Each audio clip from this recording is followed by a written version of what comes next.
So Yvette Cooper explains why. There's been upset. Yvette Cooper's explaining why the grooming gangs were cancelled, but she comes out with nothing but excuses and lies. So let's listen to what Yvette Cooper has to say. This week about the situation with the grooming gangs inquiries, haven't there? Can you tell us what's happening? Because the government announced these 5 locally led inquiries back in January. Now this week we hear it's been shifted in favour of what's being described as a flexible approach that involves more bespoke work like victims, panels. I mean, there are real concerns that this is being watered down. I'm going to play you now a piece of soundbite that we've got from one of the fathers of a grooming victim. It's Marlon West. Just listen to what he has to say on this subject. If Yvette Cooper was with me now, one, I'd tell her how disgusted I feel and how let down. You know, for example, Scarlett, my daughter, has been through hell and back, and so have all the other survivors.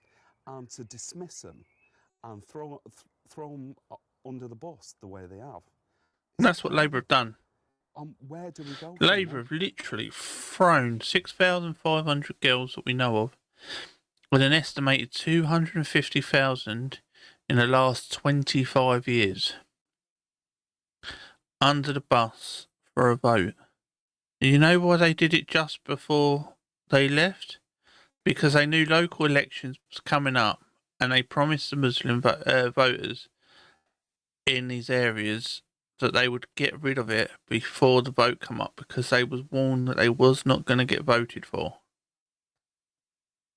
So it's a bribe. It's a payoff. They will say, oh, we're going to do it in the future. But let's be honest, Labour have lied so much since they've been elected. 12 of the 13 manifestos have been broken. What's your reaction? Because, you know, we can hear there the pain from victims' families, the victims themselves, what they have been through, and they feel let down by this decision. So what we're doing is increasing the action on these vile crimes, child sexual exploitation and abuse. And understandably, victims and survivors want stronger action. That's what we're doing. There has been a huge amount of misinformation this week. Sadly, party political misinformation. It is just wrong. We're not watering anything down. We're actually increasing and strengthening the action that we are taking.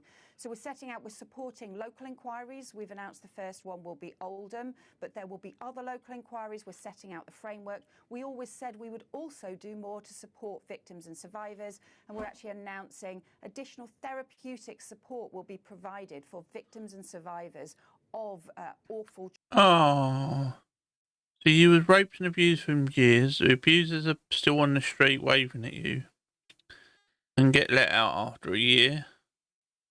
But we'll give you some therapeutic treatment. We'll make you feel pretty again so these people can go and abuse your kids. Child abuse and exploitation. These are the most terrible crimes of all. We're talking about rape, we're talking about coercion, we're talking murder. This is what they all seem to forget. There was murder involved as well. Talking about exploitation. We have to have support for victims and survivors. We have to have local inquiries. Well, you're not supporting money by covering it up. Let's be honest, Labour. Where they are needed, but we also crucially have to have police investigations. The most important thing we are doing is increasing police investigations into these appalling crimes so that we get the perpetrators behind bars. That is the justice that victims and survivors need to see. And you let them out quicker because you want to put people that put bad posts on the internet in jail.